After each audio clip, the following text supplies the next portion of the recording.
Alright, so good evening, everybody. I said good evening, everybody.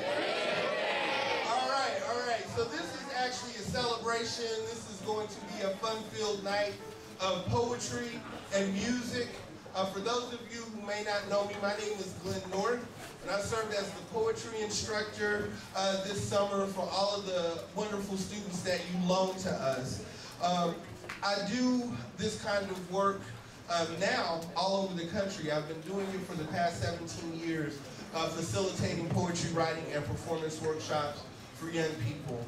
And let me say that each summer that I have the chance to work with this particular group of students, it fills my reservoir because these are motivated young people, highly talented, they're a joy to work with, and I want to thank you for coming out to support their efforts this evening.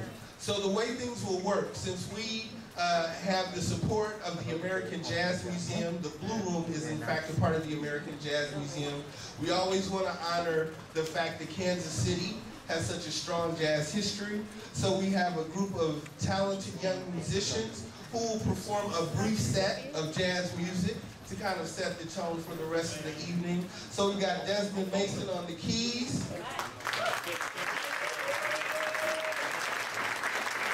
DeAndre Manning on bass. And my man Tyree Johnson on drums, who's been with us every year since he started doing this, since he was in high school. Desmond as well, so they're kind of grown with the program. What I would like to do at this point is we want to get a group shot with all of the poets. So if we could get everybody that's reading a poem tonight, not little brothers and sisters, not family members, but everyone who's performing a poem tonight that we've been working on, I want you guys to head out through that back door. And really quickly, we're going to take a group photograph. For those of you who are here, to be honest with you, there are over 50 students that we've been working with over the course of the summer to pull this poetry reading off.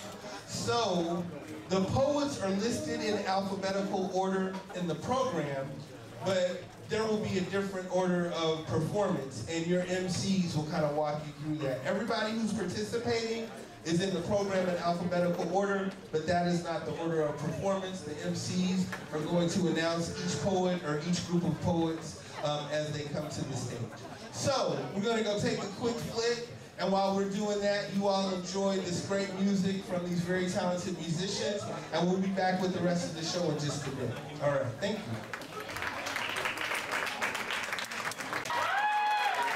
All right, Desmond Mason,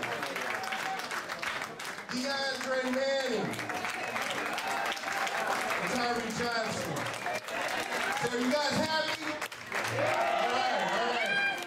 So here's how this thing works. This is really an exchange, right?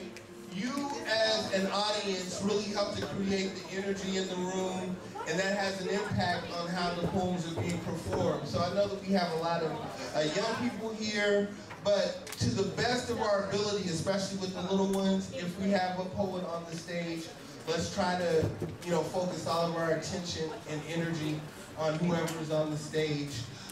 In the back, we are videotaping this performance, and so the microphone for the videotaping will pick up, whispers and that kind of thing. So those of you who are sitting in the back, I just wanted you to be mindful of that. I will, at this point, introduce our two MCs. I just want all of the students who are coming to the mic to know that I will be here kind of serving as a stagehand. So when you get up here, if the microphones are not like you want them, if you need a music stand, whatever the case may be, I will be right here to help you to get all of that worked out before you actually do your performance, all right? So without further ado, I would like to introduce our wonderful MCs for tonight's event. We'll start off with the very lovely Avery Gomez. And the very distinguished Mr. Patrick Calhoun. So they're going to be your guides through this evening's event. And we've got a lot of great poetry in store, so I'm really excited, and once again, thank you all for coming out. So I'm going to step off with Patrick while Avery introduces our first act.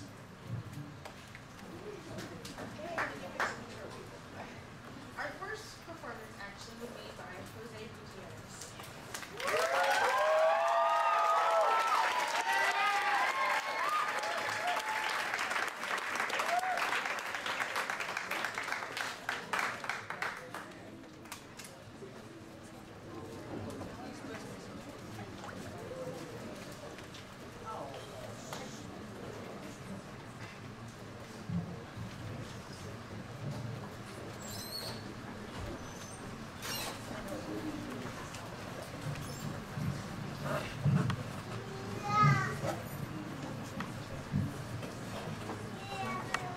Testing. I'm Jose Gutierrez, and my poem is called Stage Fright. Let's see how this goes. Do you ever feel so nervous that your mouth got just really dry? Do you ever feel so nervous that you forget almost all the words? Do you ever feel so nervous that your mouth and just your entire body just started twitching all of a sudden? Why do we feel this way? Why will we cower over walking, standing, and saying what's on our mind? Why feel nervous when people like you, very nice people, generous people, thank you for applauding. People support you. People enjoy you. People help you. Don't get me wrong, it's frightful standing in front of people. Stand where I'm standing and tell me you aren't afraid. You'd be lying. We're afraid of being judged. We're afraid of doing something that makes you feel bold, actually makes you feel embarrassed. But there's nothing wrong. You could trip, break a leg, and everyone will remember you as that idiot that didn't see the wire stretched across the floor. But why feel bad? Because judgment got to you, and you let it. Judgment is but one of the things that makes us feel this way. Are you brave enough to say your name in a foreign accent? Jose Gutierrez. We're afraid of being judged. You can't do something without being sure you want to do it. That's sort of how marriage happens. If you can't walk to where I'm standing, look dead at your partner's eyes and say I love you, and you have failed at the game of love.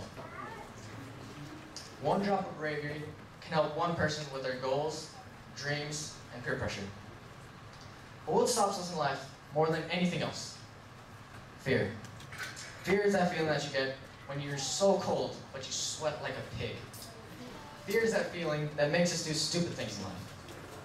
Fear is that feeling that tingles in your bones when you hear something in the other room. Fear is alive and lives in you, but should not control you. Fight fear, and you will stand up to it, and you will win. My word is not gold, nor is it silver, but yours, my fellow poets, it is. I would like to hear your word where I'm standing. Thank you.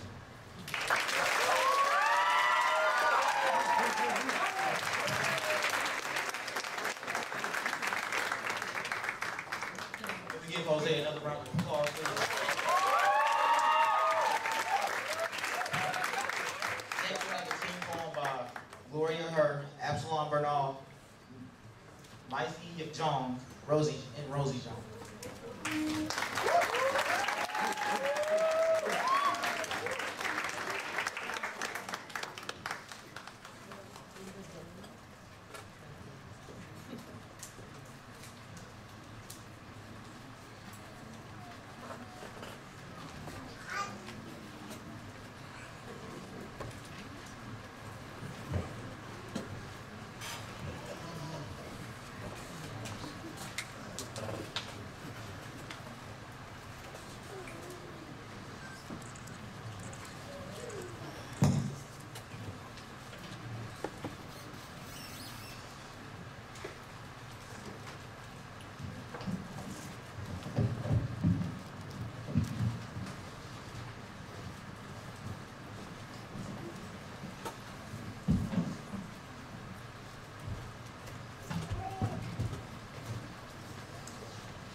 couldn't really decide on a title.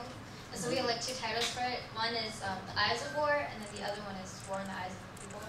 And basically, we have three parts to this poem. One is the soldier, the people, and then the ungrateful person. And basically, what we're trying to say is that many times we don't understand where our ancestors come from. We don't understand their struggles. And we live here without seeing the war and without all that struggle, and we become ungrateful for the things that we have. And we take things for granted. So, yeah. When you open a history book, you expect to see pages of words and words. But in the minds of our children, all they can see are the lines that are blurred. They don't understand that in these history books lay the lives of soldiers whose eyes have seen people die and rise and conquer to go higher. But I just can't preach about this to you. Instead, let them teach you the real meaning of what needs to be said. Ever since I was a kid, I always knew I wanted to be a soldier. A tough, brave, courageous, hard worker. I'll bring fame to my name. I'll take anyone down with my incredible aim. It'll be just like a video game. But when I went to war, I felt like a pawn on the chessboard. I can't believe what I did. I was just a kid. Probably fighting for a reason much greater than mine. All I wanted to do was shine. But now my mind is left with something I can't define. How can I go back and tell the so-called epic story of war, of guts and gore, though with me is no more? Last thing I want is to be called a hero by everyone else but myself.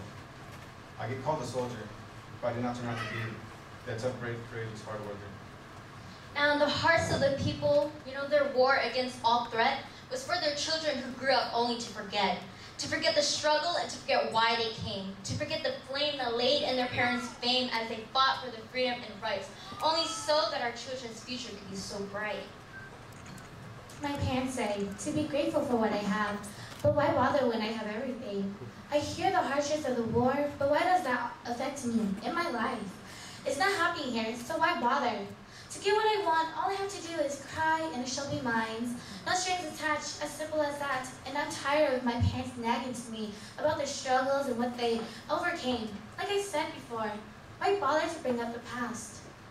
But when we come back to the classroom and we see that our children have forgotten the true meaning behind the tomb, behind the history that reads our past, and that was because no one cares, and no one knows because no one bothered to read their tears. I watched my people go through hell. And I've seen them being shot, raped, and killed. I've seen them leave their loved ones behind, decline, and blind to see in order to find a place to be. I felt their suffering pain as their children cried for their mother's name, and to hear no response in starving place, and carve their bones in the dirty space. But yet I've seen my people rise. I've seen my people conquer, and I've seen them go places higher. Be grateful for what you have today, because there might not be the next. Embrace the moments that you have, and cherish it like it's your last.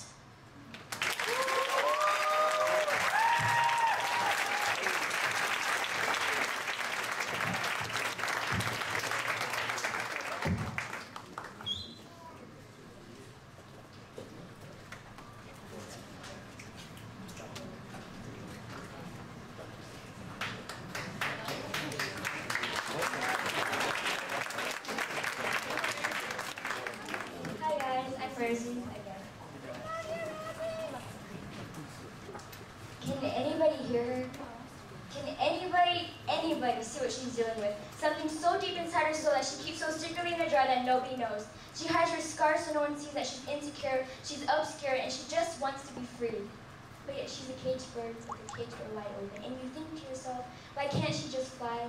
But you see, a bird is not a bird if it can't fly. She thinks she's a failure and that she's no good. She turns away from the word and says that life is just a flirt. But why can't she see that she's priceless? She's beautiful. She's a princess, no, the daughter of the King of Kings. She is worth it that he, God Almighty, would send down his only son, that whoever shall believe in him shall not perish, but have eternal life, says John 3:16. But yet she can't see because no one has rubbed dirt and spit into her eyes, like how Jesus rubbed dirt and spit into the blind man's eyes to see the beauty that he holds. So why don't you be the first to give her sight for the one dies?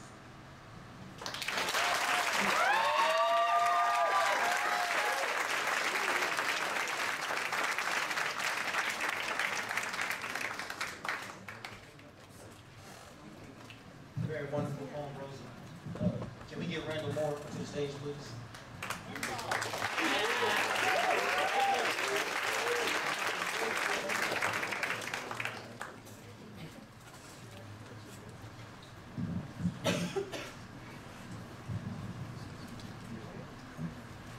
Hello, I'm Randall Moore. My poem is called Martin.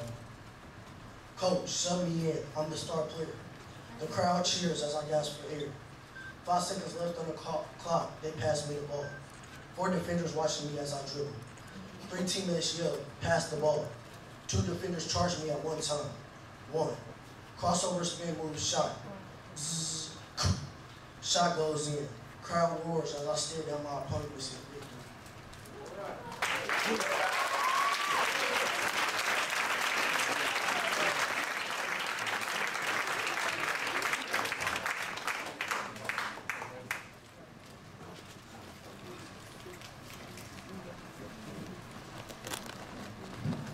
Next to the stage, we'll have Adrian, Damien, and T.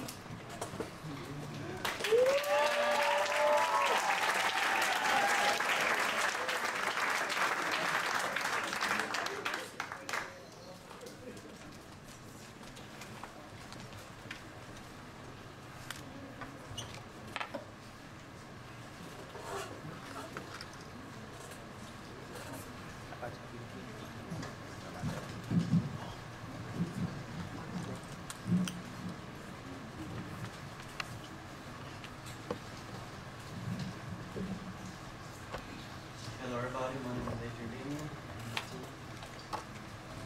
First we're going to tell you about what we're going to say a story to you guys in the poem. Claudia is going to graduate with a bachelor's degree on her birthday. Graduation day comes. Claudia left the house. However, her parents were not home when she woke up. Claudia's parents were waiting at her graduation with a present for Claudia. Later on her way to graduation, Claudia received a text. The hitter focusing on science, and by the road as he sings, focusing on the road, focusing on not getting his life destroyed. Had no thought in what was going to happen. Meanwhile, she passes a stop sign as Claudia reads a text. Text from BFF. OMG, I can't wait to get wasted tonight. Boom! Both cars as they crash, demolished, destroyed. Several days later, they are both 6 feet deep into the ground, but left their souls on those boats. They said pictures were 1,000 words. But can you imagine? But can you picture what it would look like when you send a text while driving? We're thinking you can take a few seconds to be with your friend. Or wherever sending you a text when getting killed on the text one. One hand off the wheel. One hand holding the phone. 3 fingers behind the phone. One finger holding the stash from the phone. Using the tongue tied. Focusing on something other than where you're heading. And your whole life is gone. Claudia had a bright future ahead of her. Our generation relies on technology to do everything for us. But cannot help us when we're dead. Everyone needs to live a full and welcome life. The payment is in your bed. This is where you are going to be found. Please do not text while driving.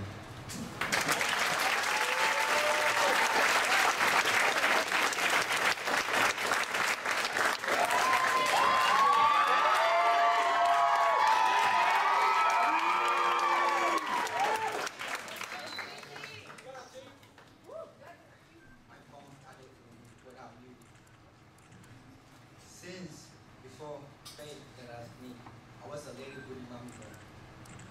Mommy told me, sweetheart, follow your heart, but choose wisely. Take every opportunity you got. If you got a good girl, treat her right. Because not many of these days come around this day. All a girl wants is a man to treat her right. Treat her right, or what someone gonna do for you. Babe, when you by my side, my whole life is perfect. And your smile heals every part of my pain. But due to my selfishness, foolishness, everything about us being apart. I didn't feel like when you told me. Baby, without you, I am again without bullet. Body with empty soul. Flame without power. A human being without no feeling. A beast was Ace's heart, which is hiding from reality. A king without king, a king without people. living through a gray zone. An eye for an eye, a hand for hands, a life for life, without no mercy, no kindness, an ending without beginning. With you there, there's a hope. Without you, I'm nothing. Mommy was right.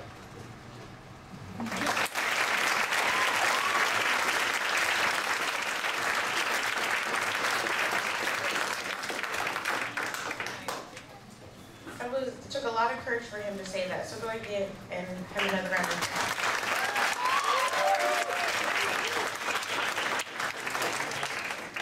I also would like to make a reminder, when you poets are up here, be a little bit closer to the mic so that some of the people in the far back can hear. I know it's hard for them to hear when you're like this, so get closer like this. Now, next we have Jennifer Sanchez, Cheyenne Moja, and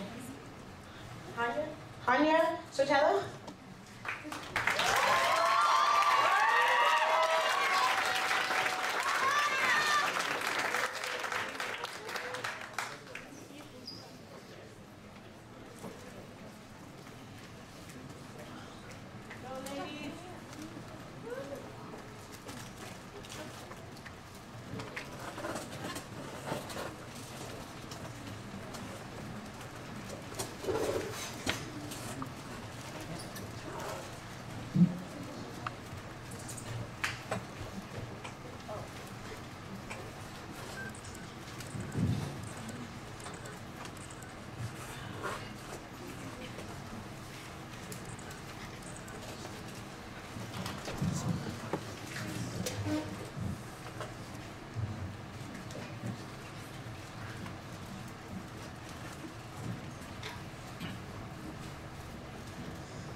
Okay, I'm Cheyenne. I'm Jennifer. And I'm Hania. And the title of our poem is called 15 Reasons. 15 Reasons Why I Love You. 1. You gave me a life that no other mom, and I say no other mom can. 2. Love me like a little girl who loves her candy. 3. When I'm going through a tough time, you know how to make it better. 4. Kiss me like I was gone for decades. 5. Though we argue, I know that no one can change this mother and daughter love that we have. 6. When you tell me not to argue with my sister-in-law. 7. When you give me hopes when I was down. 8. When you're getting my dad and me closer than ever before. 9. When you put your heels just to be as tall as me. 10. Because every smile you give me when we make those delicious tacos. 11. You cook a whole buffet for us. 12. You're understanding like a mom, like a best friend, but even better. 13. You yell at my brother when he makes me mad. 14. You'll never stop loving me. 15 reasons why I love you.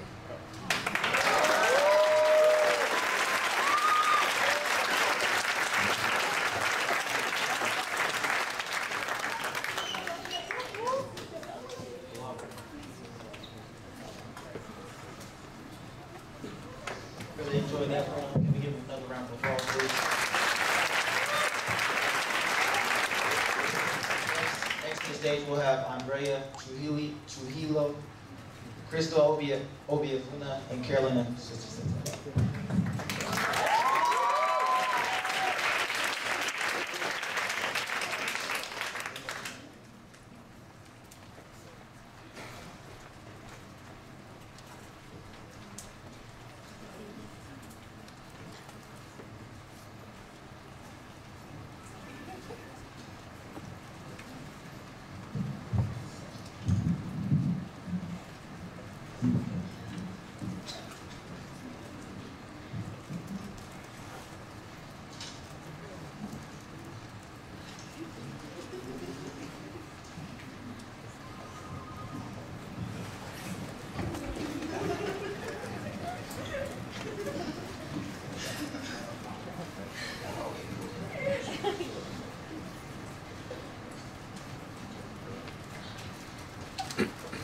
Our poem is titled Beauty Without Limits. Okay. You are beautiful, I am beautiful, we are beautiful. Blue eyes or brown hair, brunette or blonde, tall, slim, weak, strong, we are beautiful, so please don't ever get it wrong. Physical beauty matters way more than it should. Don't let that phase you, carry on like you normally would. Beauty has no standards. We all have different perspectives of beauty. Society doesn't shape my view of it. It comes from the inside and works its way out. We shouldn't have to conform to the social standards. Tall, blonde, and thin, that doesn't come from within. True beauty doesn't have a shape or color. Beauty has no standards.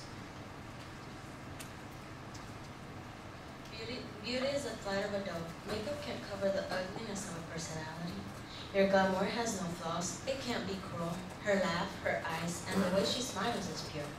Your bloom is 100% proof of your true beauty. Your good looks are like divine fire. Your fascination speaks louder than words. Your delicacy is fierce yet powerful. Your attraction is too sexy. Your beauty is out of this world. Your enchantment is untouchable. Your elegance is too much. Beauty has no standards.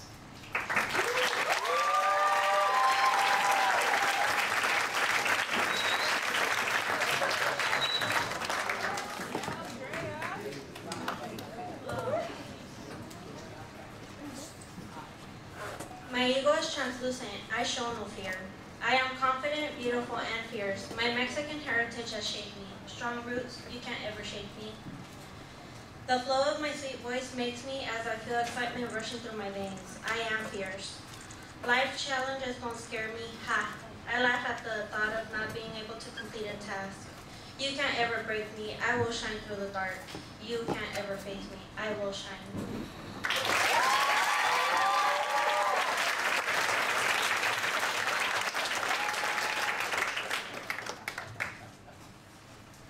Some powerful words from Andrea. Give her another hand. Next, we have a special guest, Aga Agali.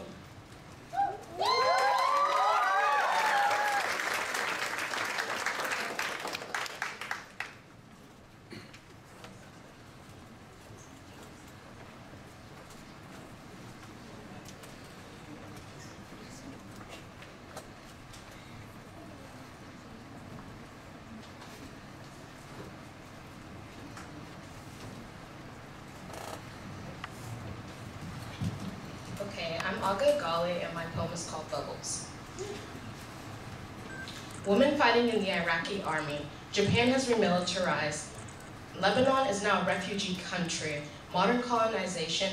Hashtag not a bug splat. We've created a bubble with a network of social media that has quickly become the Bible of the common era.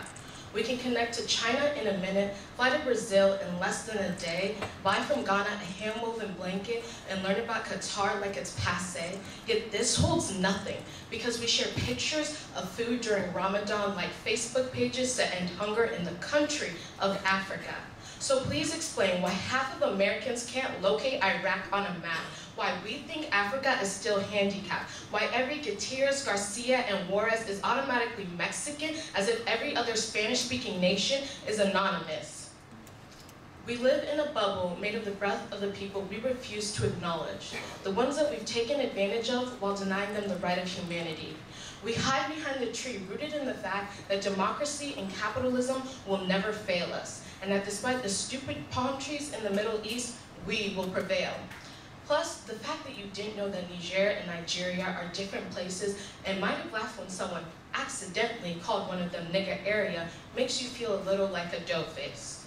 Or it makes you squirm since you turn your eyes away from the fact that Israelis are killing Palestinians behind the comfort of our backs. It bothers you a bit to realize that Urdu, and not Arabic, is Pakistan's official language, and that Somalians are being pulverized, and that you've lived a life with a lack of this knowledge. But you'll fly away with the Bluebird logo as you tweet up a show. With your hashtag Man Crush Monday, followed by hashtag Woman Crush Wednesday, you'll hardly have an inkling to realize your life as a tragic comedy. And when the new hashtag Coney 2012 begins trending, I'll look at you like, sweetie, you do realize you're not really helping. Your hashtags, likes, and love aren't about to rise above the enclave of ignorance and silence that has created a governance of imbalance. Yet, most heartwarming of all is that we've learned to shorten our name, whiten our skin as we become baptized as a lesser twin. But here, cultures are made into football teams, traditional prints become mainstream. You're allowed to pick and choose what you want as if the world is your own personal restaurant. But you continue to live in your bubble where Facebook has become your Bible, Twitter has become your prayers, and Instagram the fasting of pictures, Vines the Bible stories, YouTube the following sermon, bloggers the apostles of the one true religion of the chosen ones. Nevertheless, your bubble will pop, and if you didn't hear me the first time, your bubble will pop. There is a reason why the bubble that holds us for 9 months breaks, because at that moment, the world decides that we must awake. And yes, life has its heartaches and its mistakes, but you will make it. So please, realize that the bubble that you've created for yourself will have to leave someday. And I'd rather that you pop it with the bouquet of knowledge that is around you than let the harsh conditions of this life around you lead to your premature rebirth. Thank you.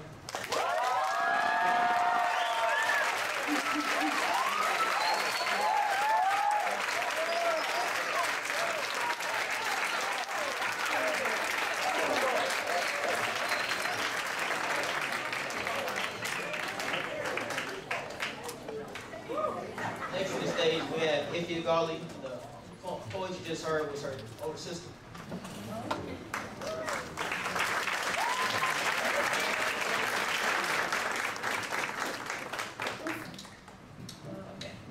Okay, well, my name is Ify, and my poem is called, well, my name is Ify, and my poem is called Poverty. Tick-tock, tick-tock goes the clock. Not much time to waste. I am the pitter-patter of little feet living in a broken-down chin. I'm the growling of 2 empty stomachs that haven't eaten for weeks so the little ones can see another day. I'm the bang, bang, gunshots at the door. I'm yellow, orange, red, white, but mostly black. You are alive in a little dark box that has been chained, never able to reach your full potential you claimed. You are alive hoping for more. No, how can you expect such? After all, you live in a place that sees the color of man instead of his heart. They don't care, they never will, but you blame me. I am the what-ifs and the I shouldas. I'm the reason you question your existence. I'm yellow, green, orange, red, but mostly black.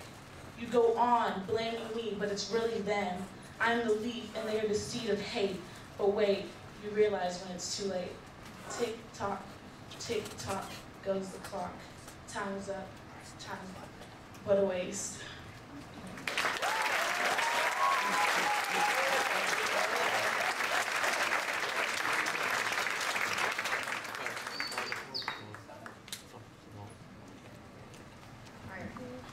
Next, we have the epitome of cool, Juan Ramos, Alex Hurd, Christian Yang, and the Blasian Persuasion, Jarius Jones.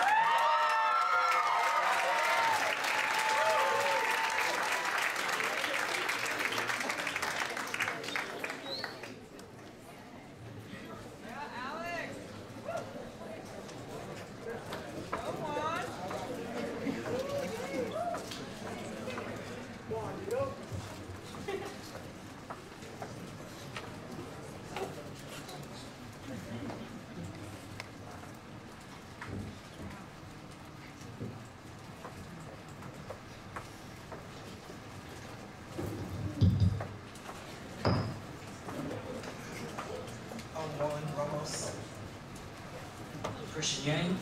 I'm Alex Hurd. I'm Jarius Jones. And like our poem is about Sandy Hook and all that stuff that happened there. And we're talking about it from 4 different perspectives. I will be talking from the role of a parent who lost a daughter, and Juan will be a teacher, and Christian will be a student, and Alex is the shooter.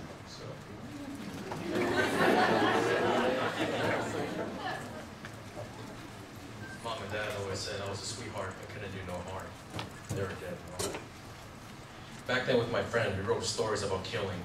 I sure did love pain, but I love inflicting it to others, especially young kids. I've been waiting for my time to strike. Desolation is drawing near to Sandy Hooks. Do I have any fear of death? No. Death just means dreaming in silence. A dream that lasts for eternity. I never had any second thoughts. Kill. Kill everyone. Click, clack, bang. I am Victoria Soto. Okay, shh. Go hide in the back corner of the room. Make sure he doesn't see you through the window. Click like bang is all that's heard. We're hiding in the corner wishing we could fly away like a bird. Miss Soto says it's like a game of hide and seek, but this time, there was nowhere to sneak. Minutes later, as they hear the double come near, he forces his way through the door. His bullets fired at their rain falling from the sky. My body moved instantly to protect the ones I love, thinking this would be the last time I'll see them. Click, clack, bang. What's happening is so unclear. Someone bad is very near. We know this isn't a game. This man with a gun has no sense of shame. I would never be seen in the Hall of Fame. Never know what I could have became. The man is taking his aim. No more running around on the playground. After a moment, there's no sound. Such a bright future ahead. I can't believe my daughter is dead. Innocent lives cut short and done from a lethal and crazed crack of a gun. Why can't I save the lives of kids who shouldn't have died? I failed to protect you, and now there's no end to my grief and my sorrow. I don't know how I'll get through tomorrow. It'll be my 6-year-old's way too early memorial, my baby girl's grim end of burial. My little angel, may her soul be in God's keep. 26 victims, 20 kids, 6 staff members, now 6 feet deep.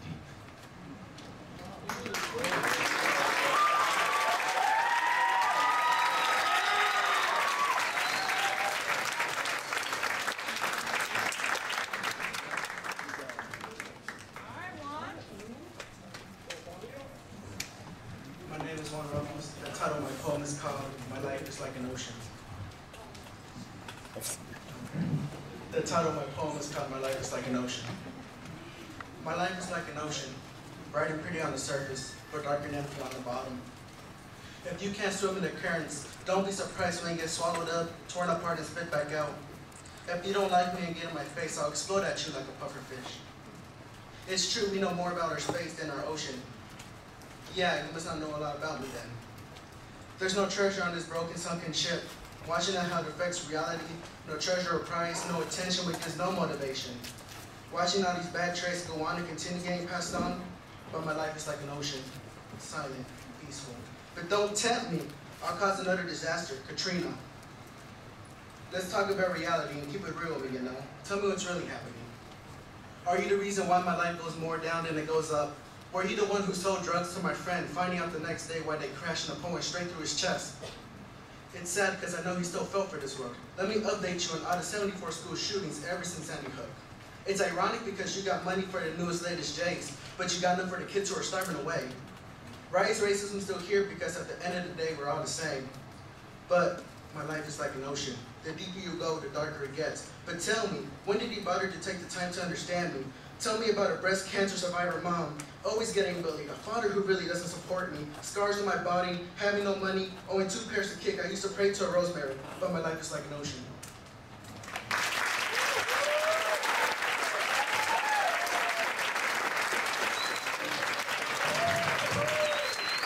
Very, very powerful poem. Next we'll have Daily Yang.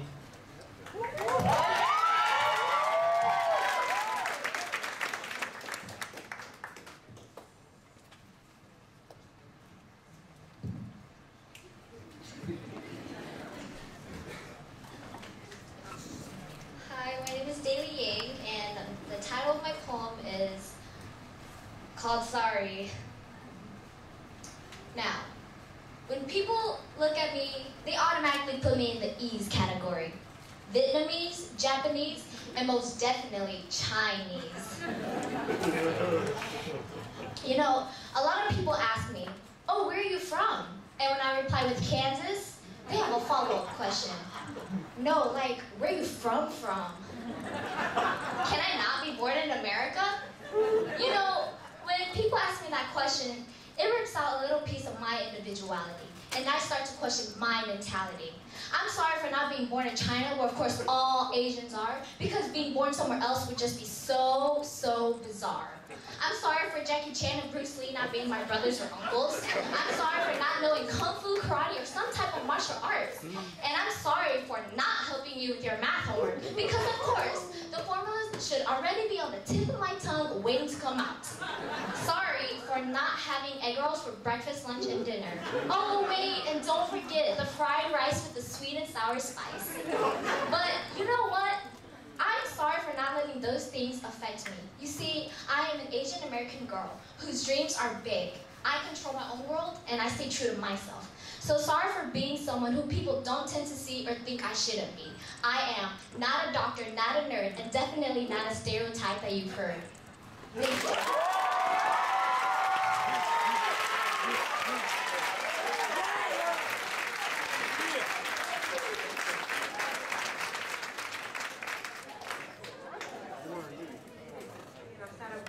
She be doing good. All right. Next, we got Lauren Barnes, Monica Dirks, Carolina Bueno, and Jay Jazzy on the mic.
Apparently Jayla forgot her form.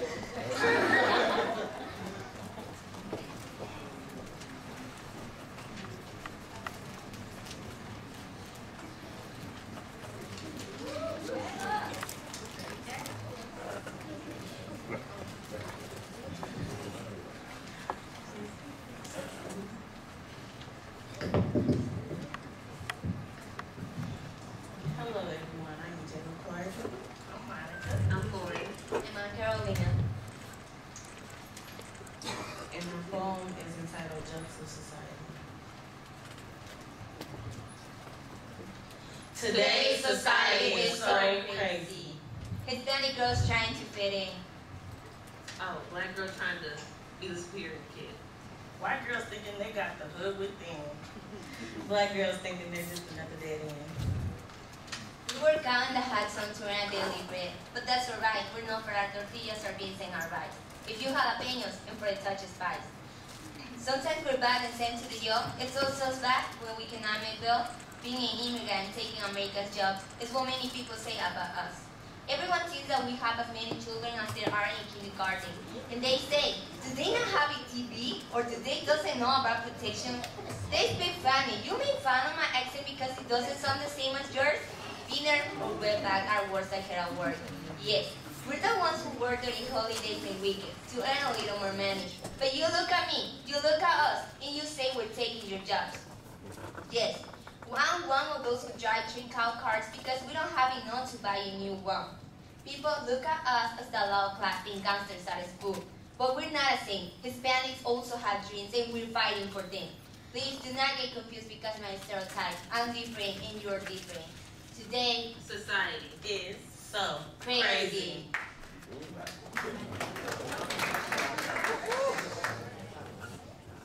What up, y'all? My name is Sandrika. I like rainbow color braids and I like boo-boo brown nails. I moved to California like 3 months ago. I had to start my whole life over, but I got over that. I hated myself. People treated me so differently at my school. I hated myself for the longest, but I got over that. People always talking about you are Oreo and everything. But y'all know what I did? I busted this girl in the face. Nobody ever messed with me again. Y'all know Sarkeisha, Sandria. Get it right.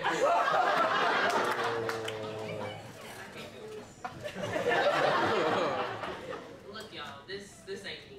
Well, this isn't me. What people don't know is that at my old school I got bullied a lot, so I decided to change myself. I did this because I tried to commit suicide 12 times for speaking grammatically correct, caring about education, and taking care of myself. My real name is Sandy, but I changed it to Sandrika to be accepted or to fit in. I could go on. I guess it's the end of it. And I want to be myself again, but I can't. Today, Society is so crazy. Y'all home skillet biscuits, I'm so good and fresh. Got my black base, got sacking so hard, tat it up like whiz. The darker the berry, the sweeter the juice. The vanilla to his gangster boost. Once you go black, you never go back. But what you don't know is, when you go white, your credit go right.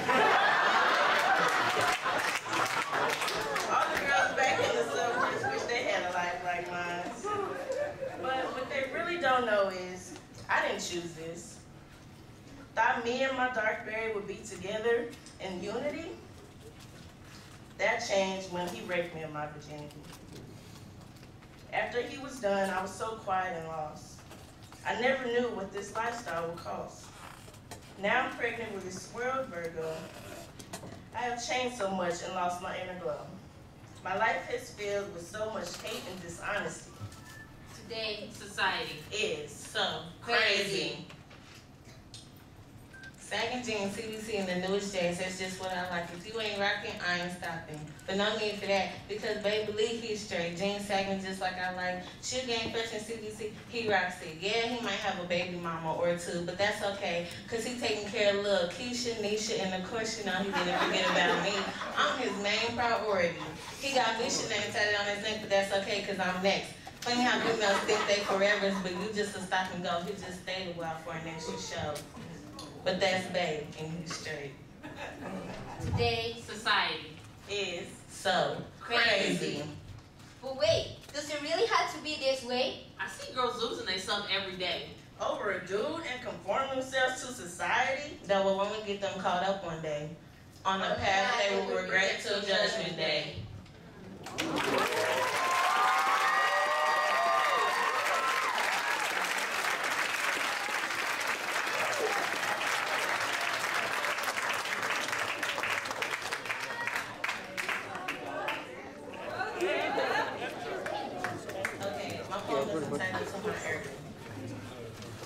You have been tricked by society to think that you will never make it out, that you are a repeat of the norms. You have been tricked to believe that the suburb kid is superior to the face of all young.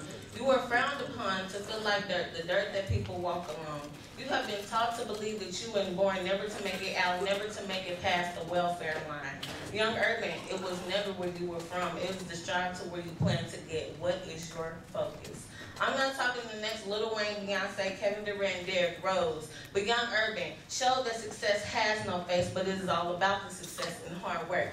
I want to see out of Young Urban, not the next kingpin of the block getting high, slinging rock and throwing up blocks, but Young Urban, become a doctor, astronaut, lawyer, teacher, judge, or even president. You choose, but Young Urban, wake up. You have been tricked. Tricked to believe you are a product of your background, of your ethnicity. You are not, so wake up. We determine, Young Urban, we are the future. Wake up.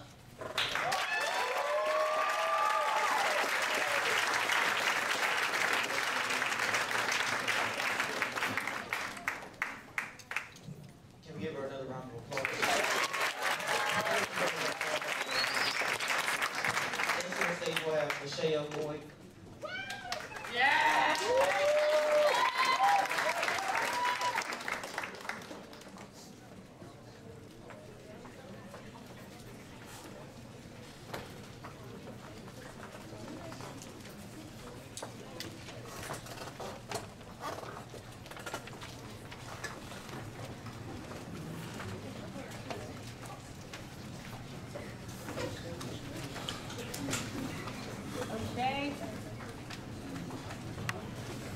Hello, my name is Lachey Boyd, and my poem is called 13 Seconds to Succeed.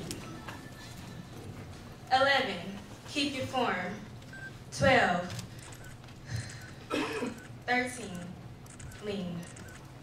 I was born in 98 to a mother who couldn't chase her dreams. She is a track star, just like me. She passed the baton down to her own daughter, for she knew I could succeed. But I didn't see the finish line as a finish. I saw it as a close step to my future. As the sweat rolled down my cheek and onto my tongue, I tasted victory. Faster than a cheetah, chasing its prey, I sprint down the track, chasing mine. Success. 11 seconds, keep your form. 12 seconds, breathe, you're almost there. 13 seconds, lean. I was told I couldn't succeed in 13 seconds. But wait, who are you to tell me the amount of time I have to succeed? Running down that track, I was able to cougar. Could nobody tell me nothing. To some, it's a game. But to me, it's an occupation. And I only have 13 seconds to succeed. Thank you.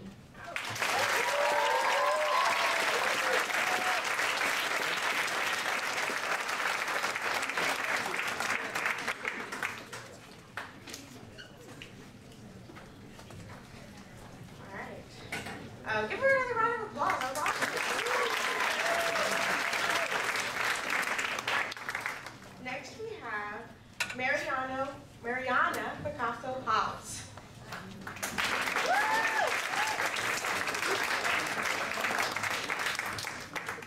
Go, Mariana.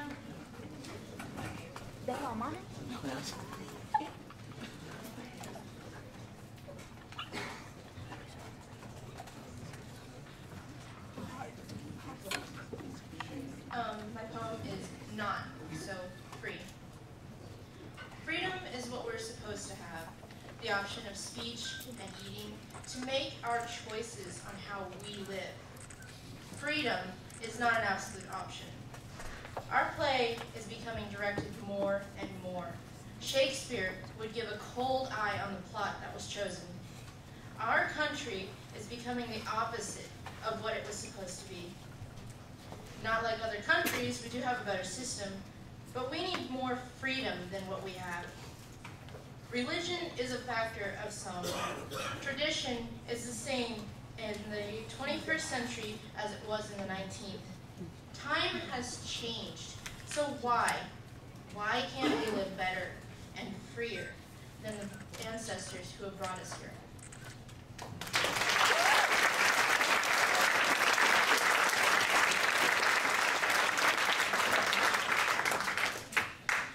Hope y'all enjoying yourself so far. Next on the stage we'll have Alyssa Walton.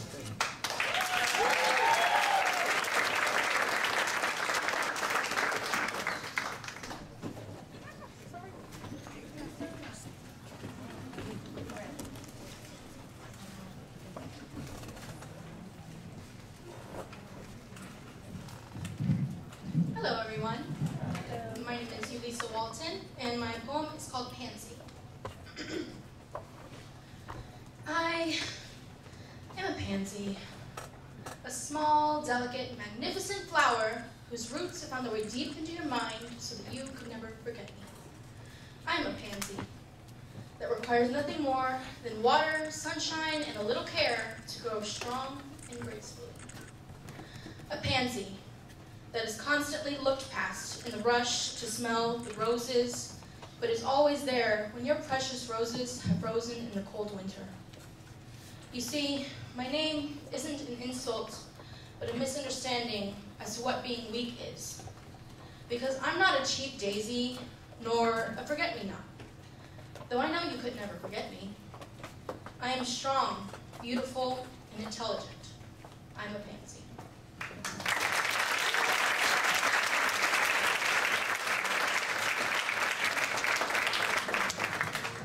All right, so Ulisa is a student at Wyandotte, and I just wanted to take a second to talk briefly about a program we just started that has impacted students on both sides of the river, and it's called Louder Than a Bomb. Ulisa was on Wyandotte's Louder Than a Bomb Poetry Slam team. Louder Than a Bomb is a poetry festival designed to get young people excited about poetry and spoken word, and hopefully active in their respective communities. So this past year, We had 13 schools that participated. And the team that won was the team from Paseo. And members of the team are here with us this evening. So I just wanted to take a little moment to recognize them because next week they will be leaving for Philadelphia to participate in a national poetry competition. And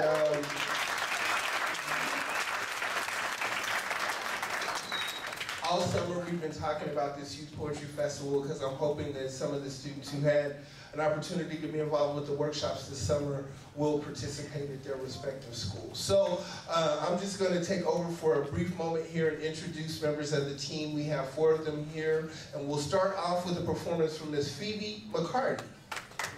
All right.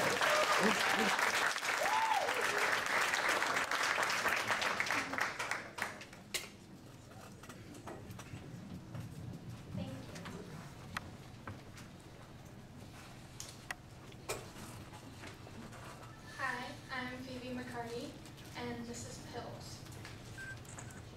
We are a society sinking in pills.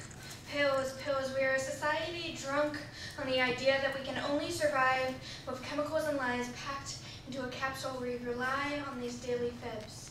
We tell kids they may be too young to cling on to something, to believe in something, while telling them that they are incomplete, and whatever rests in that daily dose will put back what we believe is lost. See, mental disorders are more common than headaches these days. Kids get diagnosed with names that grown adults are afraid to rattle off of their tongues, and we try to fix them with pills, not asking where they come from, what kind of crazy you could be prescribing yourself. Family stays ignorant with silence, trying to patch you up, stuff your mouth full of pills before you are a problem. Just a story to be told behind closed doors where nobody can see her mother shake her head. She asks for her capsule of sugar every day. She's barely 15. But sometimes she breaks too many rules in her head to control her voice or her hand. She wakes up with slices she doesn't remember giving herself. She could die without knowing it. She believes in being no good without applying a complete nutrition label. She tells the boys she loves she's an imbalanced diet. Please go consume something healthier, not understanding he relies on pills, just like her, swallowing a dose of whatever might make you good enough. Let me ask you, are the side effects worse than your condition? He can't hold the sad out of her, can't kiss the little cutaway, trying to see how many times she lost control and he wasn't there.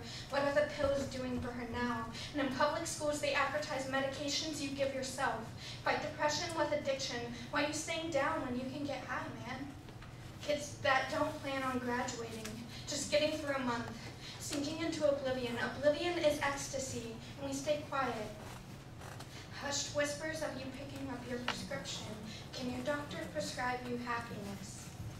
Your mother hushes your voice, talking about the monsters in your head. They never quiet down, but you sit gagged behind psychopathic tendencies. Girls wishing to fall in love so maybe they can tip off a cliff. Be okay enough to get off their pills. Another form of self-medication, America prescribes body image. Read a magazine while you skip your meals, or your sadness will sink into your stomach. No, we won't ask about your shrinking until you are gone. Just a stomach chocked full of hatred and pills. See, nobody speaks about how okay it is to be sad until we are all gone. Until we hate ourselves enough with or without our medication to pull the trigger. Cut a little too deep. We can't blame the pills because we weren't doing anything right, according to those magazines, according to our mother's stares as we walk into therapy knowing she may never stare at us again when we are laying in that coffin with no more pills to take.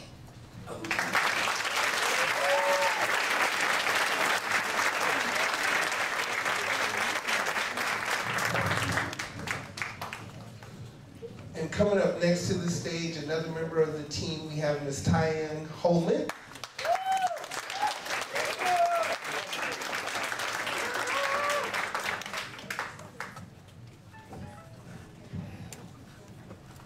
Hello. This poem is titled Roots. I'm 17. And my knowledge of changing a diaper surpasses that of the average teen, you see. She was too much of a workaholic and too self-absorbed to worry about her kid. Okay, wait, her kids. My tree trunk was too into her emotions to see that my bones ache and my spine curves with the weight on my hips. expectations.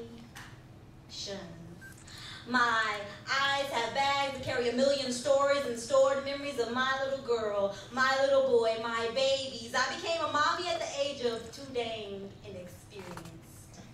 And I understand that in the sand you created a path of footprints for me to step in, but back then my feet were just a little too small to fit in your place.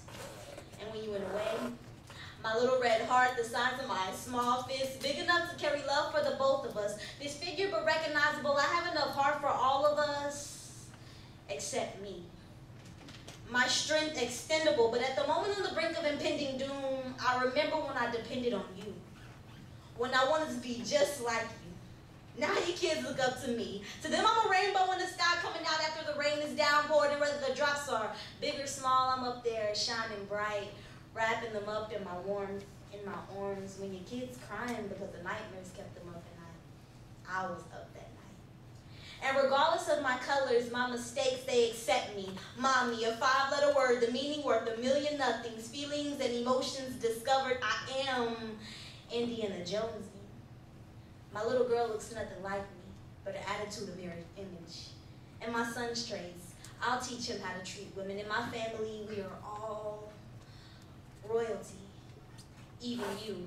My tree trunk, your nobility, outranking many, sweetheart, you still mean so much to me. And I feel that if you place footprints in the sand, I will be big enough and wise enough to understand that you had to work. I understand that you have kids. I understand that there was only one you. And I hope you're proud, ecstatic. I'm proud too. I'm 17, and mommy is away right now. Stepping in, I am just babysitting.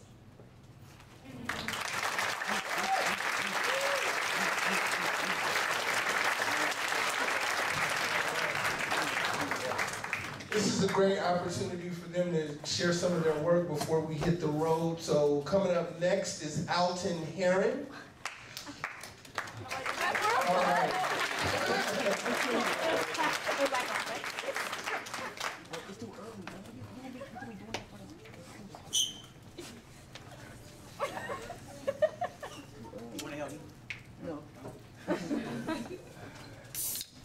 A little bit faster, please. It's not that heavy.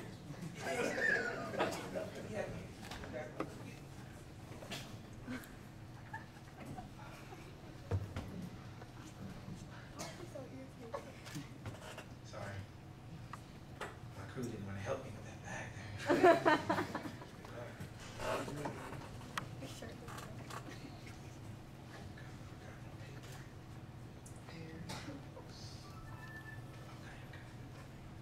Words. Words are more powerful than anything.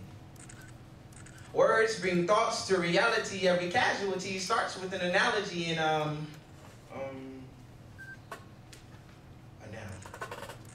I'm the new guy in town, though you might think the gun pushed the words to finally finish, but trust me, the king is still dreaming.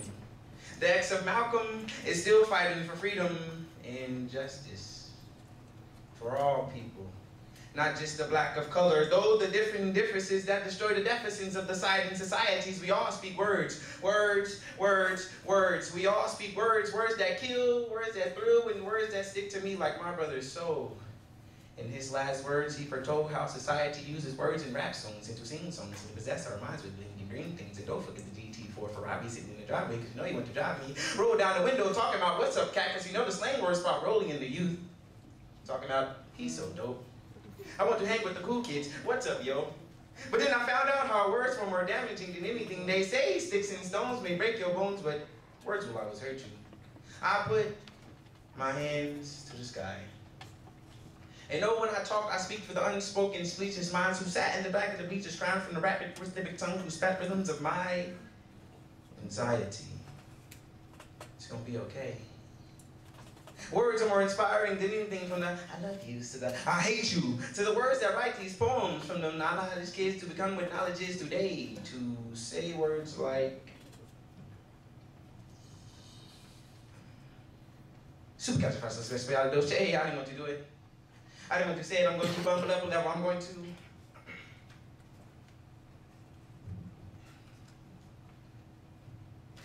neglect the syntax of literary aspects and concepts, suspicious allegations of realities, Afro-mystic opinions.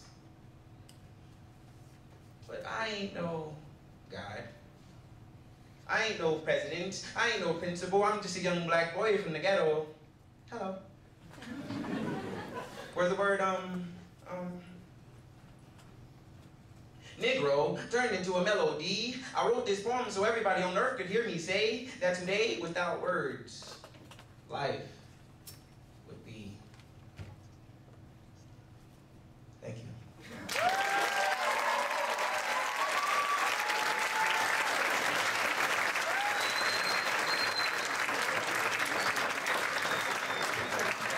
And before we get back to our regularly scheduled programming, we have one more team member that is going to grace the stage, and his name is Unique.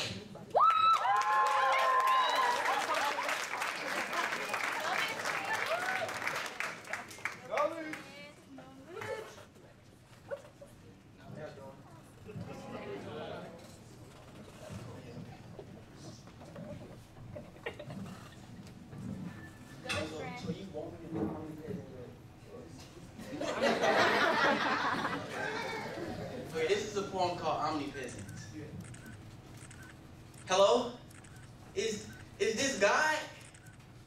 Oh, I'm sorry, Gandhi. See, I've been meaning to call on God. And I've tried, but there's just too many names in the phone book under God.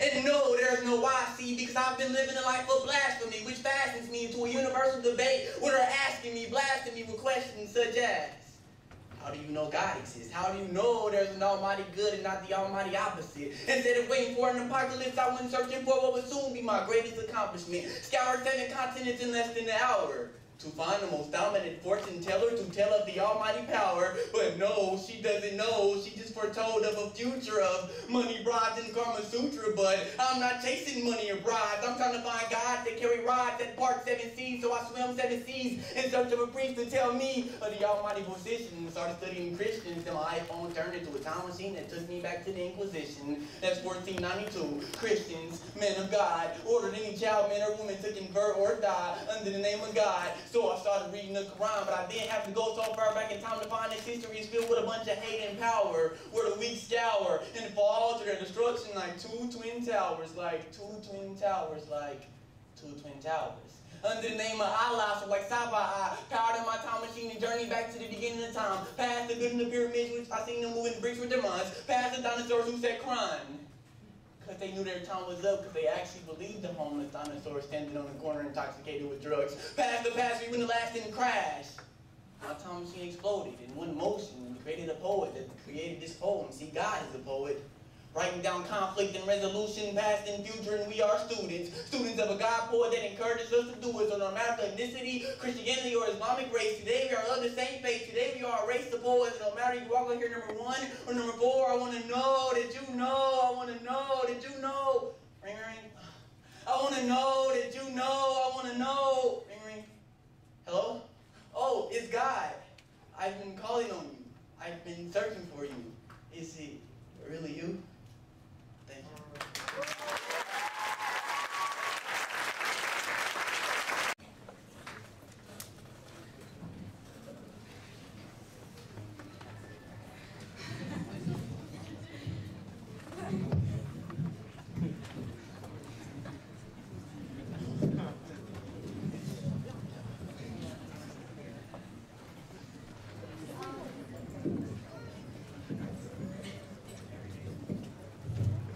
Hi, I'm Jessica.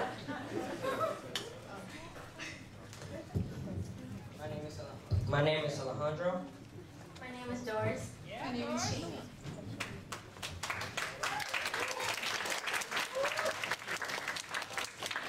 So our poem is called Here He Goes, and we are talking about the homeless. So we just know. You see them on the streets, begging for something to eat, for a place to call home, for a place of their own, to not sleep under bridges, but to sleep in warm beds, and to just have their mother tuck them in. That's all he ever asked for, you see. I'm homeless, roofless, without a home. Hoping upon my hands I hold food. Living every day, waking up, having faith. that a thoughtful person would show up, giving me faith and hope. So here comes this girl that drives a nice car. She's quick to judge and doesn't give much. But she makes many mistakes and doesn't care about her choices. Driving down the city, seeing this person, coming to a point where I see the sign for money. In my hand, I hold 10, but then, just thinking about giving it to him, I decide not to. Next is this woman who once went through this, but she saw how his life was, and the things he all went through. She passes there more than twice a day, and seeing the man struggle, she finally does something. Walking down the street, seeing the unseen things, hearing a voice, asking for a penny. Not a single person hearing this voice. Questioning myself, would I be that person who makes a difference in someone's life? Handing my $50. I feel better now. Hopefully I've changed something. But wait, the thing that they don't know is that he's been through so much. His faith is very low, and he's given up.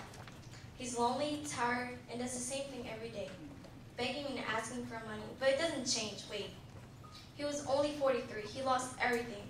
So now his faith is weak, and he can barely speak. His pain is too strong, and he's gone within a week. A week later, I came back to the same place, seeing the spot where he once stand. Wait, what? Where is he? Now putting myself in his shoes, seeing the things that he goes through, it's too late, and now he's gone. I realized I should have done something in the first place. I'm sorry. I'm so sorry. Now I wish I could have done something.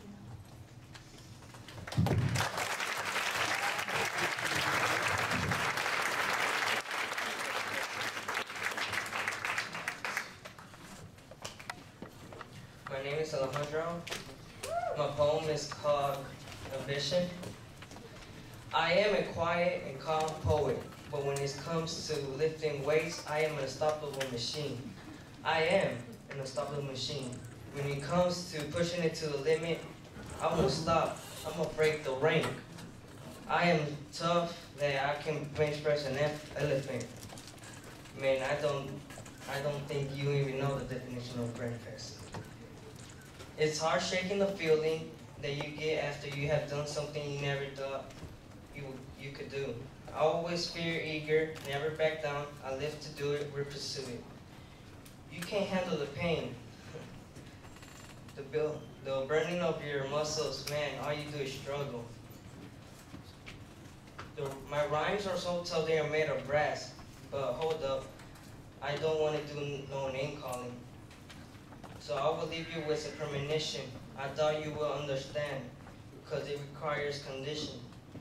My lines are my ammunition, so please give me recognition, because what I will do to you is demolition. You can put me in the gym or on the stage. I will do good either way. But wait up, I have plenty of class. I'm a nose poet, but like weights. I'm learning how to lift stanzas and put them on the page. My mind is focused, and you're just so hopeless. My body's ruthless, and you're just so useless. I am a calm and quiet poet, but when it comes to my body, I am a machine. Thank you.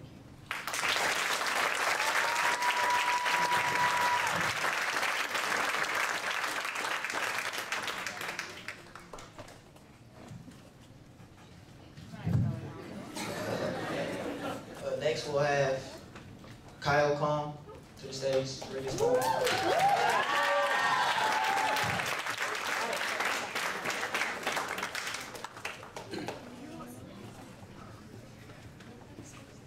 Go Cal.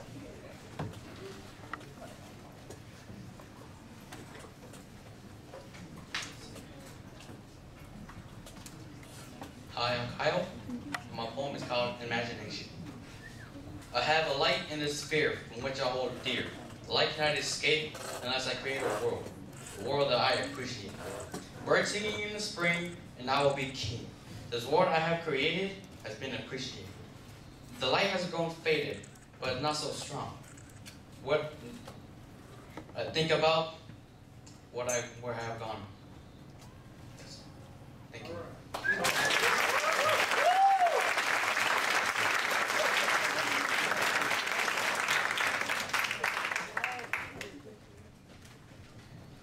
Okay, so next we have Priscilla Aguero. Yeah?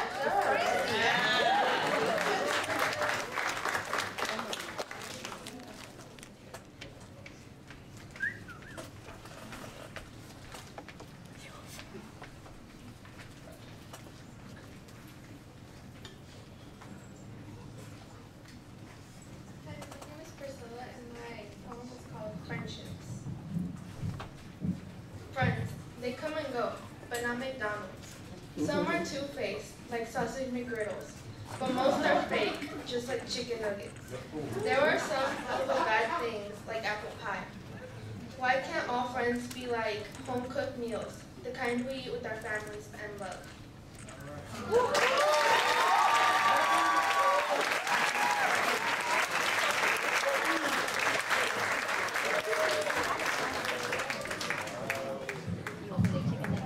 I liked her poem, you know, it kind of made me kind of hungry.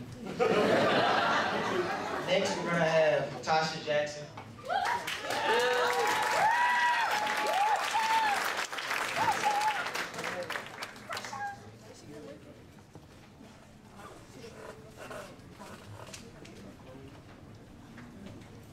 Hi, my name is Tasha Jackson, and my poem is entitled Painted Lines. I'm from Kansas City. No, not Missouri. I'm talking Kansas, home of the range. I run around my community, preparing for the upcoming battle. No, not World War III, but one just as important.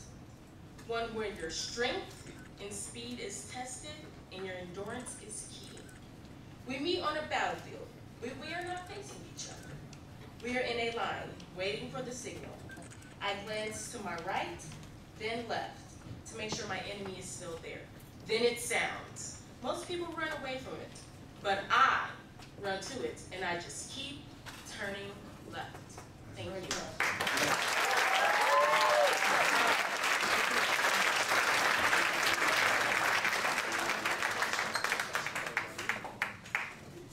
All right, so I heard a rumor this next team was gonna fire it up. All right? So Nadia Rodriguez, Alicia Flores, Edward Cubillo. Sorry. Okay. So they're next.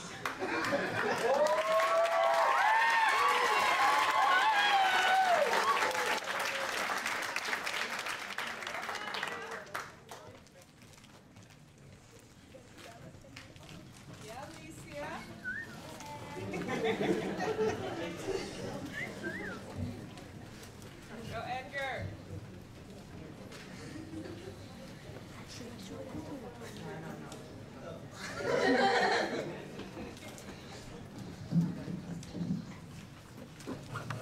Okay, well, I'm Nadia Rodriguez. I'm Lucia.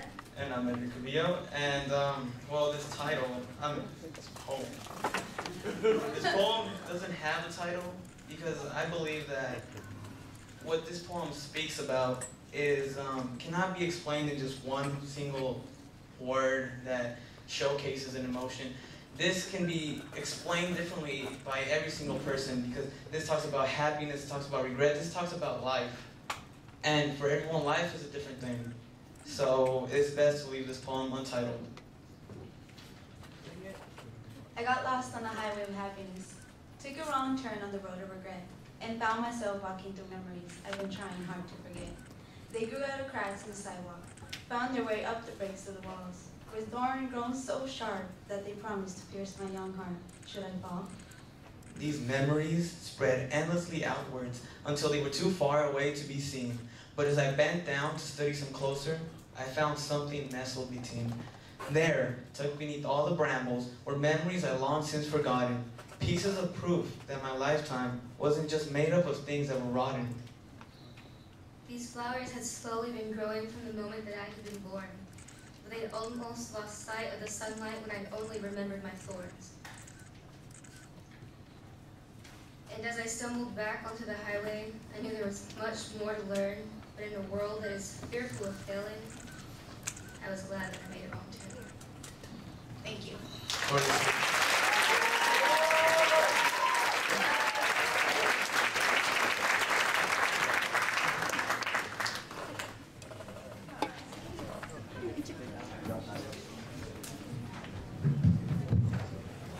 Next we'll have Mario Picasso Hobbs.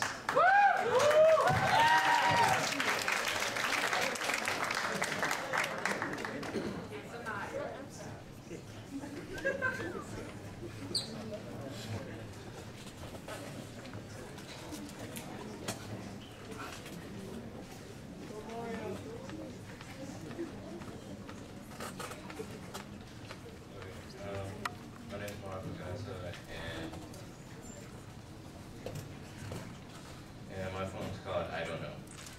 Do I feel okay, you ask? I could say, but I would lie. If I felt good or bad, I could say, or maybe the better or the worse. If you wanted to know, I couldn't tell you. Why? Because I don't even know. I've been happy for the smallest of reasons, and even for no reason at all. To be so optimistic about life and such. It's a good thing to be in, and the best when someone needs help. But what gets me is, why be so happy? Sure, there are reasons for laughter, but a few times there can be more reasons for despair. Despair is like being on a cliff. Me being on the edge, just standing still. The hope blows me in, gravity takes its place, and inspires me to fall. Down into deep thought and dead hope. And not ever knowing anything ever again. Nothing helps more than a cold serving of dead hope in a month. Nothing at all. I mean, have a contest that'll help you win money for food that you will live on. Take a sip of the month. Need to ace the test, but didn't study. Drink the dead hope. Want someone to love you back? Chug the dead hope. Drink from the mug till you bathe in it, till it creates a big ocean of water, enough to live in and swim in. Being pushed around with the waves of pain, and being sucked in the never-ending suicidal whirlpool. I try and swim away from my own fears and thoughts, but they pull me back to where I started. Where did I start? I don't know. So from what you see, I don't know. Am I insane? I do not know. Am I sane? I don't know. What would help me? I don't know. And thanks for asking, but my answer is I don't seem to know.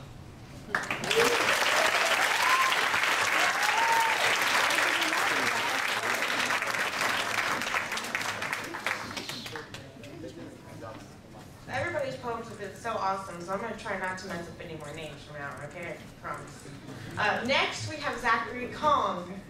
Say that one. Yeah!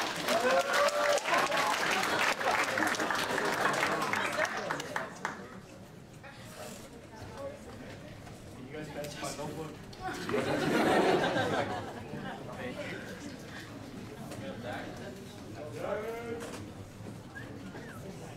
Hello, my name is Zach. The title of my poem is called Just Cruise. When stressed, some may want to go to the room. Some may want someone to talk to. Some just wants to be alone, but not me. Just driving around, finding new roads. Driving on the busy streets in your own car. Don't have to worry about anything but the people around you and the road ahead of you. Some may not like driving. Some just think it's a waste of gas, but not me. Looking at the big fields of grass on the country roads, jamming to Cruise by Florida Georgia Line. At night, downtown, flying down the road, lights flying past. Banging gears on the straights by Wyandotte Lake. Hitting a $110 on 670, even on the curvy roads at Wyandotte Lake. It's just a getaway for some people, just cruising along. Thank you.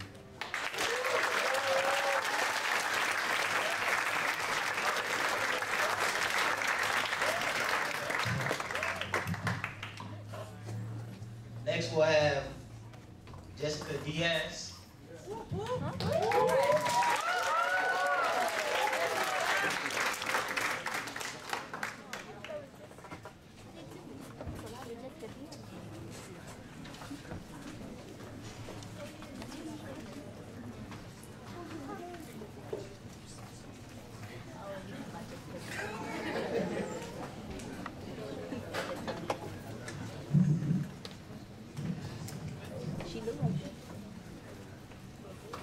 Hello.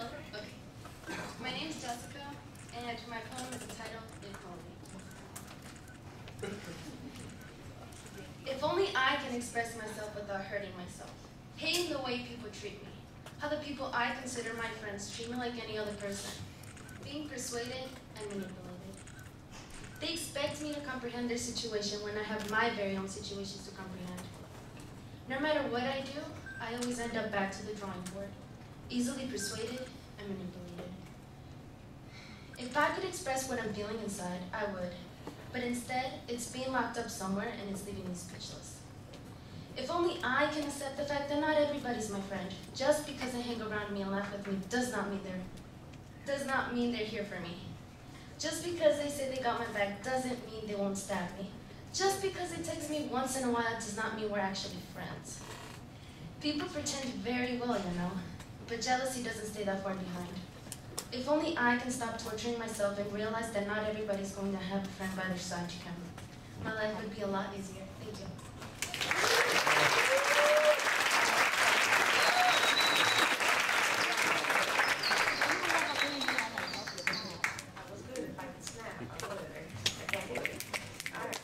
So I heard another rumor though. I'm not going to the bathroom. I heard this next act was gonna blow us away as well. So give it up for Jonathan Hurd.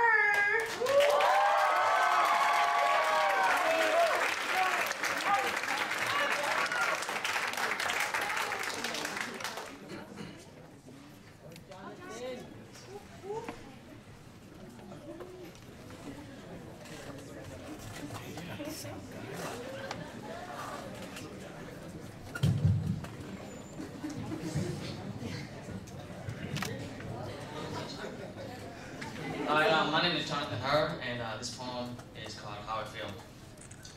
I'm writing these words to express how I feel. You got my heart colder than the black of steel. Trying my best to find what I've been searching for, but it's no use if we're not like that anymore. I'm writing these words to express how I feel, knowing the situation at hand is all too real. I should be strong and just move on, but I keep asking myself what I do wrong. I'm writing these words to express how I feel. You tore open my heart, but I really should have had it sealed. I'm not sure whether to stay in this dream or to move on to the world that is real. I'm writing these words to express how I feel. Your smile, so killer. If you were acquitted for a crime, it'd be first-degree murder. But that smile is seen no more. Was it my fault? It's common law that for every action, there's an opposite yet equal reaction. Is that why you're feeling like me? I'm writing these words to express how we feel. Maybe that's what this poem is really about. It's not about me or you, but us. It's about how we still feel for each other. I know you're not next to me, but I just want you to know. I'm writing these words to express how I feel. I'm writing these words to express how we feel. Thank you.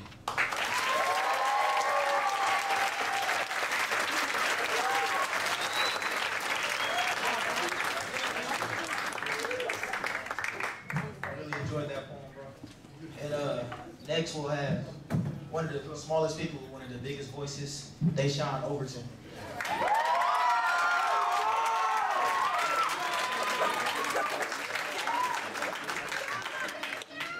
Hello, I'm Deshaun. Glenn, he be trying to be funny. This is my story. Modern day Allen Ginsberg. Surprised I haven't been heard. Not just because I spin words or because I rhyme nice, but because I shine bright like heaven's lights. I'm so unique. The words I speak are ocean deep. I make the deaf hear the words that I'm saying. I make the blind see this picture I'm painting. I'm Van Gogh, and this is a starry night. It's only right that I write a great epic. I'm Shakespeare, but this is no love story. At my blood, sweat, and tears, you'll get my fame and my glory. This is my story. There are two different sides of me. The honest me, the modest me. I'm Homer, a loner on this odyssey. During this journey, I've seen pain and I've seen tears, yet I still shake fear like Shakespeare. Fear no more the heat of the sun, nor the furious winter's rage. Can you hear the rage in the words that I say? I am the next great. They try to take my stage, they try to take my joy and my hope. But in the words of Maya Angelou, you may throw me in the very dirt, but still like dust I rise above. And above you, I'll stand up with stand-up stanzas, metaphors that open doors, lines full of similes that you hear from me. My goal is to make sure that all around the globe, every word is heard from me. And for all of you that thought that was a hyperbole, you can kiss my adjective. That describes the noun. He's amazing. With illustrations and alliterations of innovation, speaks to the nation. Make you want to market with annotations, egotistical screeching, lyrical linking, poetical seeking, figurative speaking, literal meaning that causes critical thinking, the rhythmical inking of the blood in my pen, stories from within, young man destined to lose but determined to win. My story. Thank you.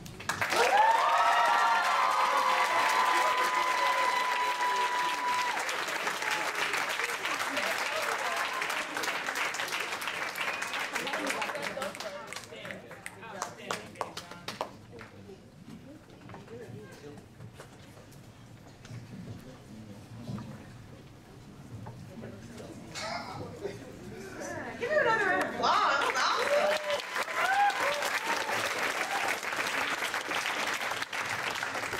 I've heard so many illusions since, well, you know, I'm gonna leave the rhyming to him because I'm not good at it. But next, and I'm trying to keep my promise, we have Yakira Chapman. Is that right? Yeah. Woo.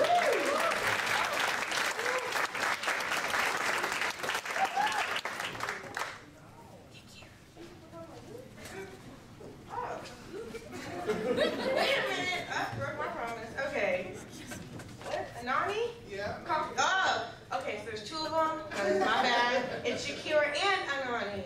Woo.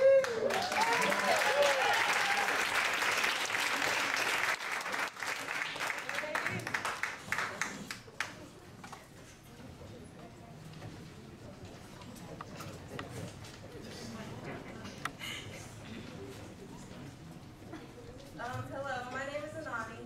And my name is Yakira, and the title of our poem is called Woman. What is a dream? A dream is nothing if you cannot accomplish it. You're a woman. A strong woman. You better represent it. Don't give in to foolishness. Life is what you make it. Be your own boss and live life like it's golden. Be proud of yourself. You're a beautiful black woman. And don't let anyone tell you you cannot make it. Kneel down and pray. Pray that you don't make any foolish mistakes. And that you don't get caught up in the wrong crowd. You're golden, and if you don't believe it, look into the mirror and smile. Smile as wide as you can. Smile till your cheeks hurt, till you can't do it anymore. Now you study, girl. You work it and you keep doing it. Because you're a strong black girl. A strong, powerful girl. You are a woman.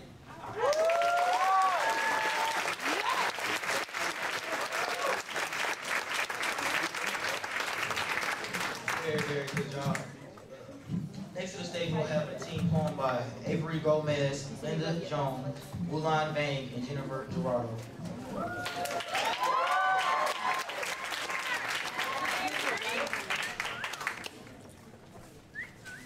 Linda from Las Vegas.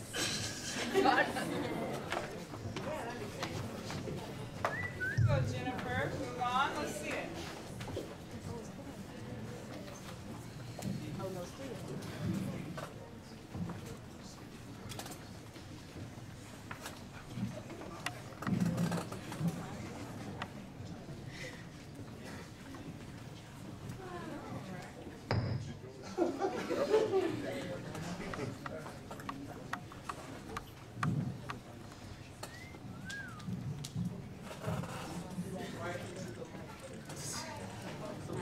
All right, you guys already know me. Our poem is The Sinking of the Soul. It actually is a Korean ferry that sank with a lot of passengers on it, and 200 high school students ended up actually dying in it, and that is what our poem is about. Panic, frustration, anticipation, running to keep up with my life, whole world. Mom, hurry, we're late, we're late. My precious girl, leaving for her first trip. I love you too, Mom, so can we go now? Can't wait to see her again. This is the greatest day of my life, let's go. The thought that never came across. Too sad and sickening to think. So sweet and so young for such a loss. Clean and crispy, something so calm and easy. Never have I seen a boat so large. I feel like we're floating. No parents, all fun. We all plan to do so much before the trip is done. Lovers dance, teachers plans while the ship sways back and forth. We walk and tilt. The crew seems panicked. They say everything's fine. My sense are wild, but I can see what's wrong. So we wait. A simple trip, so routine, full of bliss and mistakes. A simple truth could have saved them all.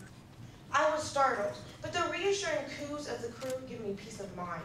I stayed calm, but as the wind blew, I could hear death calling for me. It was so clear to see. I screamed and yelled, "Don't go down there. Do down. Come safely up to me." It must happen. With all your love you may try, but no matter, they are doomed to We attempt to stay strong. In my mind, if everything is fine, then why do we need to wear jackets to save our lives? Below the deck? Trembling to my knees, I plead. I just need them to know, Oma, Appa, Soronghail. As I scratched and clawed at the door, I heard the scream. Help! Help us! That is what I'm trying to do. I fall as the boat sinks to his side. Oma. Iggy, what's wrong? I don't understand. I can't believe it. I should be there. It's my job to protect you. It's not your fault, Mama. The water is high. There's no room to breathe. I'm sorry for all the wrong I've done. Just remember that I love you. So much sadness and sorrow. Cry. Cry, for there will be no tomorrow. Sons and daughters lost. Dreams of the future drift off to sea. The angels come, but it's too late. I see all parents pushing and crowding, looking for all of us. But it's just me. A class trip, simple and so routine, full of bliss and mistakes. A simple truth could have saved them all. My daughter. My friends. Myself. Thank you.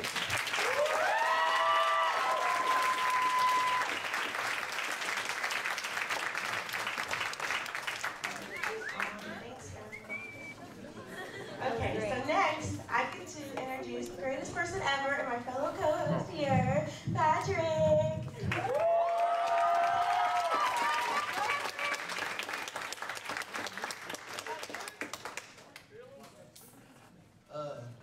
Like she said, my name is Patrick Calhoun. The poem I'm performing tonight is called To My Future. And when I say to my future, I mean like my future wife, whoever she may be. So I hope y'all enjoy it. Girl, listen, I'll make it worth it. Everything about you is perfect, from your lovely hair to your full lips, enchanting eyes and wondrous hips. A sharp mind with an attitude to match. All these little features made me grow more attached, and I think about you greatly. You've been on my mind lately, and all I ask for is your time of day. Hoping you take in everything that I say. We could live forever after, just like in a movie. I could be your favorite actor, just tell me who to be. Can't think of anything better than spending my life with you. They'd all throughout high school and end up wifing you. Never thought of falling so hard into love. Glad that you was there to catch me like a ball in the glove. Honestly, life is better when I'm holding your hand, and it's for all of these reasons I'm glad I'm your man. Thank you.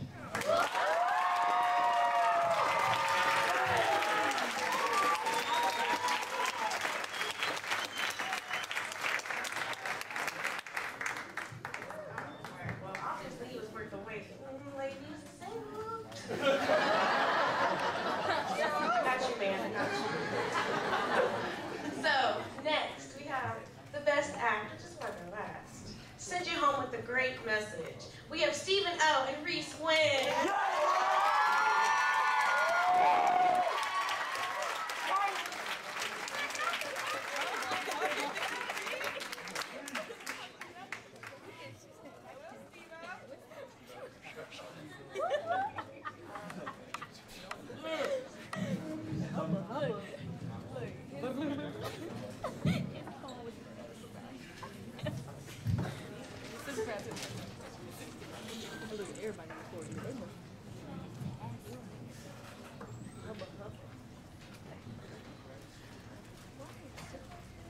Okay, I'm Reese Wynn. And I'm Steven. And our poem is called Poem. Together we wrote a poem. It wasn't supposed to be quite like this. We put a pen to a pad and created it. We revised it so it technically wasn't last minute. Yet, this poem, it needs a better meaning. It needs to express our versatility. So let's say this poem represents our personality. Come on, you know I'm trying my best to pull this poem out of me. You know this isn't easy. You know I'm gonna mess up and say a line that's kind of cheesy.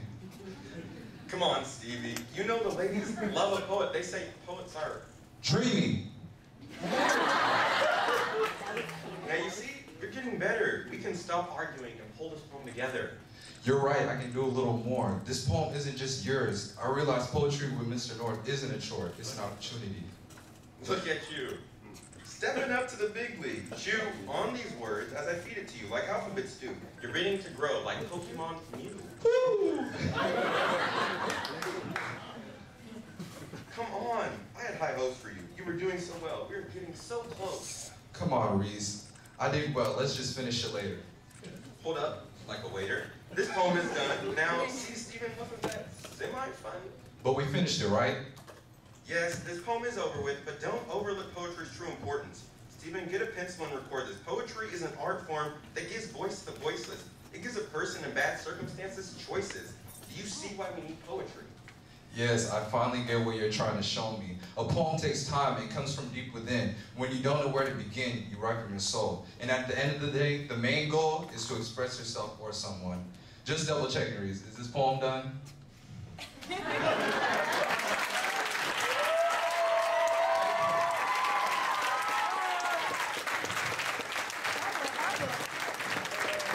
Let's keep the applause going for all the poets that grace the stage.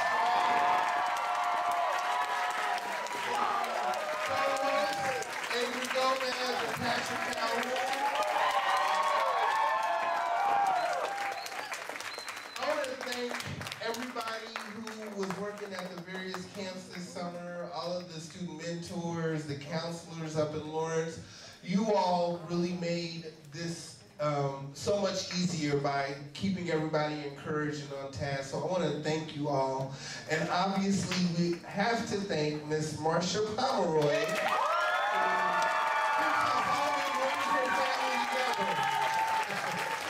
All right, so Marsha, did you have anything you wanted to say before we close? All right, thank you all so much for coming out, friends and family. I think the Lawrence students, the bus is here, so safe travels back to KU. Thank everybody else. Be safe going home. God bless you. Good night.